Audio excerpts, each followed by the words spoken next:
بسم اللہ الرحمن الرحیم۔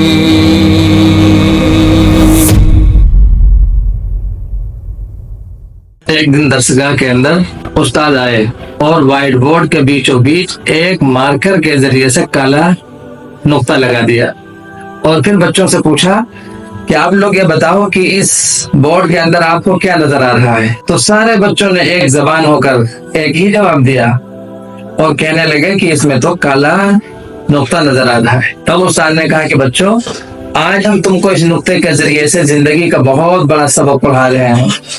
تو بچوں نے کہا کہ اس ایک نقطے کے ذریعے سے ہم کو کون سا سبق زندگی کا پڑھائیں گے؟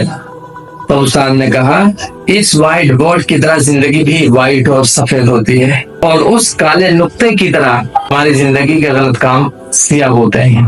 اور دنیا کا حال یہ ہے کہ جس طریقے سے تم کو پورے بورڈ کی سفیدی نظر نہیں آئی، بلکہ اس کے بیچوں بیچ ایک چھوٹا سا کالا نقطہ اور اس نقطے کی سیاہی نظر آئی، اسی طرح سے لوگوں کو پوری زندگی کی وائٹنس اور سفیدی نہیں دکھتی ہے، اس کی زندگی کے اندر کسی ایک غلط کام کی سیاہی نظر آتی ہے۔